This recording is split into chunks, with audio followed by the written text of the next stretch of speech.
जय हिंद साथियों, आज के इस वीडियो में हम डिस्कस करेंगे यूपी वीडियो रेगजाम 2018 की। है 2018 वाला, लेकिन हुआ कब है? 2023 में हुआ है। और कब हुआ है? तो 26 जून को और 27 जून को दो पालियों में संपन्न हुआ है। ठीक है, फर्स्ट पाली सेकंड पाली दो पालियों में आपकी ये परीक्षा जो है संपन्न हुई है। ठीक, कब? 26 और 27 जून को। है कब की बेटा? तो 2018 की है। मतलब 5 साल लग गए इसे। अब आप सोचेंगे कि क्या 5 साल लग गए? नहीं बेटा, पहले आपकी परीक्षा हुई थी, रिजल्ट भी आया था, लोगों के नाम भी आ गए थे और वो सपना देखना शुरू भी कर दिया था।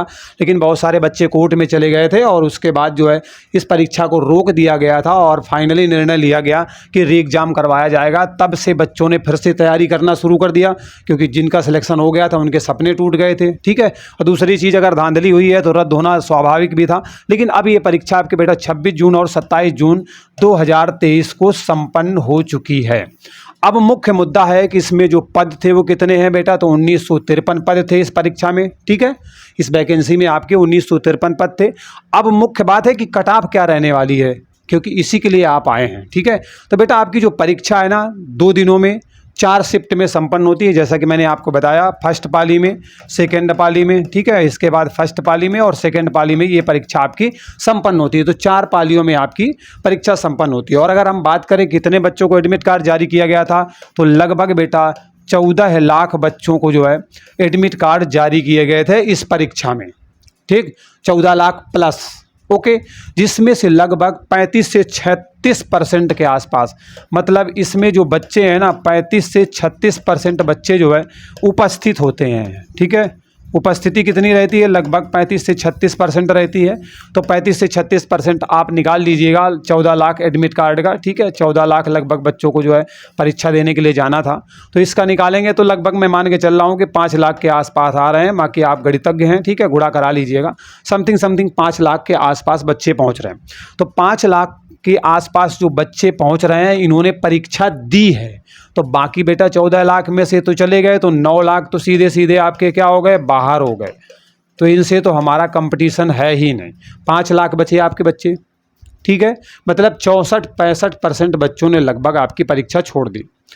तो अब आपके लगभग कितने आए? तो 5 लाख विद्यार्थी आए हैं जिन्होंने परीक्षा दी है। तो उनकी कट ऑफ किस तरीके से जाएगी, आप लोगों के द्वारा जो डेटा दिया गया है, ठीक है, उसके अनुसार मैं आपको बताने वाला हूं। लेकिन उससे पहले आप समझ लो एक्चुअली में परीक्षा में आना क्या क्या था। तो परीक्षा में आपके बेटा 3 सब्जेक्ट थे। एक तो आपका हिंदी था। ठीक है, चलिए, एक आपका क्या था? एक तो पहली आपका सब्जेक्ट कौन सा था बेटा? एक तो आपका हिंदी था। दूसरा आपकी क्या थी बेटा? रीजनिंग थी। ठीक है, और तीसरा क्या था? सामान्य ज्ञान था। क्या था बेटा? सामान्य ज्ञान था। ये 3 विषय थे आपके। ठीक है, हिंदी, रीजनिंग और आपके सामान्य ज्ञान। हर एक विषय में, चाहे हिंदी की बात करें तो इसमें बेटा आपके 50 प्रश्न थे। ठीक है, इसके बाद रीजनिंग की बात करें तो इसमें भी बेटा आपके 50 प्रश्न थे। अगर हम बात करें सामान्य ज्ञान की तो इसमें भी 50 प्रश्न थे। ठीक है, अब बात है कि कौन सी पाली का पेपर कैसा था, आगे जो नॉर्मलाइजेशन लगाया जाएगा वो किस तरीके से लगाया जाएगा। क्योंकि भाई 4 शिफ्ट में परीक्षा करवाई गई है, तो नॉर्मलाइजेशन तो लगाना ही पड़ेगा। ठीक है, क्योंकि किसी का शिफ्ट का पेपर कठिन आया है और एक का सरल आया, तो सरल वाला तो बाजी मार लेगा। ठीक है, इसलिए ऐसा करना पड़ता है। ठीक, तो चलिए यहाँ तक आपको समझ में आ गया, कोई डाउट नहीं होगा कि हिंदी आपके 50 प्रश्न थे, रीजनिंग के 50 थे और सामान्य ज्ञान के 50 प्रश्न थे। तो कुल मिलाकर बेटा कितने प्रश्न हो गए? 150 प्रश्न हो गए। और प्रत्येक प्रश्न आपका 2 नंबर का था, तो 150 गुणे 2 कर दिया, मतलब 300 अंक की आपकी परीक्षा थी। ठीक है, तो प्रश्न कितने थे? 150 थे, लेकिन पूर्णांक कितने का था? आपके 300 अंकों का था। और यहाँ पर ये प्रश्न है आपके जो यहाँ पर मैंने आपको बताए हैं। ठीक है, यहाँ तक आपको समझ में आ गया, कोई दिक्कत नहीं है। तो 26 जून को भी परीक्षा होती है, 27 जून को भी पेपर होता है। तो 26 जून की जो फर्स्ट पाली का पेपर था वो बेटा थोड़ा सामान्य था। ठीक है, चलिए यहाँ से इसे साफ कर देते हैं। तो अगर हम बात करें 26 जून की, ठीक, 26 जून की 2 पालियों में पेपर होता है। इसके बाद आपके बेटा 27 जून का 2 पालियों में पेपर होता है। तो बेटा फर्स्ट पाली का पेपर जो था वो क्या था? सामान्य था। मैं नहीं कह रहा हूँ कि एकदम सरल था, सामान्य था। ठीक है, और इसका थोड़ा सा कठिन था। इसकी तुलना में क्या था बेटा, कठिन था। विशेष करके जीएस में हमारे बच्चे और रीजनिंग में मार खा जाते हैं। हिंदी तो लगभग सामान्य रही है आपके चारों के चारों में, ठीक है। इसमें ये भी थोड़ा सामान्य अवस्था में था और ये थोड़ा आपका जो है क्या था, थोड़ा सा कठिन था, ज़्यादा नहीं, मतलब थोड़ा सा, ठीक है, थोड़ा सा कठिन अवस्था में था। मतलब सेकेंड पाली वाले जो है दोनों में से थोड़े थोड़े फर्स्ट पाली की तुलना में, ठीक है, तुलना में थोड़े से हार्ड रहे हैं, तुलना में थोड़े से हार्ड रहे। अगर बात करें हिंदी की तो बेटा फर्स्ट पाली में हिंदी लगभग वैसी ही थी, सेकंड में भी 19-20, मतलब 2-4 अंकों का इधर उधर हो सकता है। फिर वो इसमें भी वही था और आपके सेकंड पाली में भी था।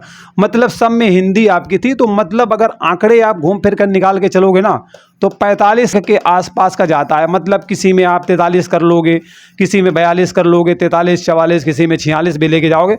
मतलब ये मान के चलना कि 42 प्लस ही था, 42, 43, 44, 45, इससे ज़्यादा बहुत सारे। अब ये ना सोचना कि हमारे इतने हैं, दूसरे इतने कर पाए होंगे। किसी बच्चे की हिंदी बहुत अच्छी होती है तो रीजनिंग में कमज़ोर होता है, रीजनिंग बहुत अच्छी होती है तो जीएस जीके में बेकार होता है।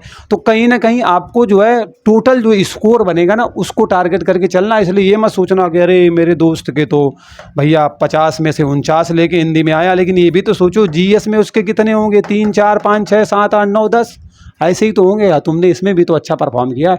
इसलिए ये मत सोचना कि मेरा क्या होगा, सब अच्छा होगा, किसी का गड़बड़ नहीं होने वाला, ठीक है। तो अब बेटा आपके जो है 4 चरणों में परीक्षा हुई है, मतलब 2 शिफ्ट आपके 26 के, 2 शिफ्ट आपके 27 के। तो अब क्या होगा, नॉर्मलाइजेशन लगाया जाएगा, ठीक है।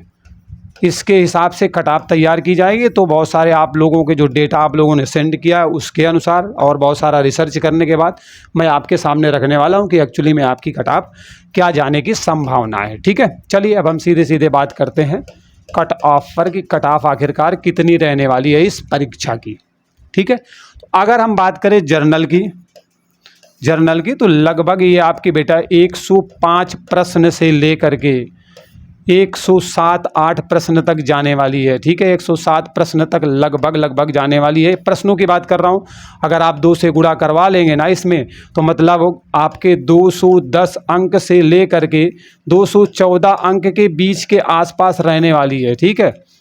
और पिछली बार की जो कट ऑफ गई थी ना वीडियो की, वो बेटा आपके जर्नल की ऐसे ही लगभग 211 के आसपास गई थी। तो अब भी यही नहीं कि आसपास झूल रही है, कहीं विशेष ऐसा नहीं है कि बहुत आगे चली जाएगी, वहीं पर रहने वाली है। 19-20 का अंतर होगा, क्योंकि थोड़ा सा भैया तो होगा ही, ठीक है, अंतर तो होता ही है।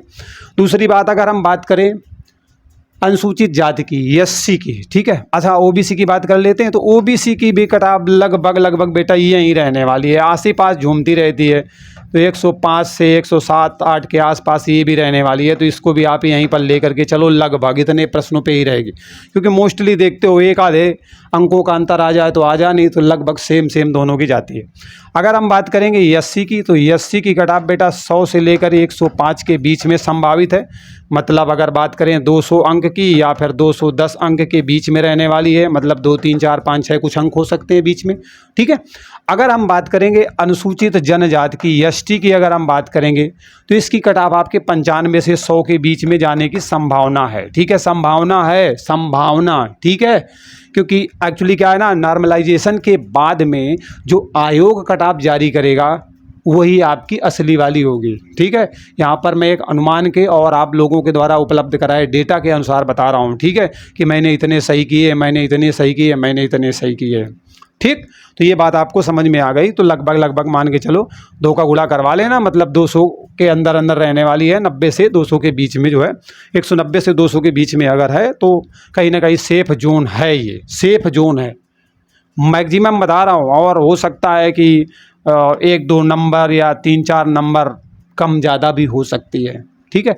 तो ये इस तरीके से आपकी कट ऑफ रहने वाली है। अगर इनके बीच में आ रहे हैं या इनके आसपास भी आप टिक रहे हैं, ठीक है, तो कहीं ना कहीं सेफ जोन में है। लेकिन आप जिस भी परीक्षा की जो आगामी आपकी परीक्षा है उसकी तैयारी बिल्कुल करते रहिएगा, रुकिएगा नहीं, क्योंकि ज़िंदगी में अगर रुक गए, थम गए तो सब बिगड़ जाएगा। इसलिए परीक्षाएं तो आती रहेंगी, जाती रहेंगी, अपने समय पर होती भी रहेंगी और उसमें तुम परफॉर्म करते रहोगे, हो सकता है सिलेक्शन भी लेते रहोगे। लेकिन परीक्षा जीवन का ही नाम है, देते रहना है और अपने लक्ष्य की ओर बढ़ते रहना। वीडियो कैसा लगा कमेंट करके ज़रूर बताइएगा। आपकी और राय क्या है, आपका स्कोर कितना रहा है, ये भी आप हमें कमेंट करके बिल्कुल बताइएगा। और जैसे ही कोई अपडेट आता है तो अपडेटेड वीडियो मैं बिल्कुल बनाऊंगा, ठीक है, इसलिए टेंशन बिल्कुल नहीं करना। चलिए मिलते हैं अगले वीडियो में नए अपडेट के साथ। बाय बाय, टेक केयर, जय हिंद।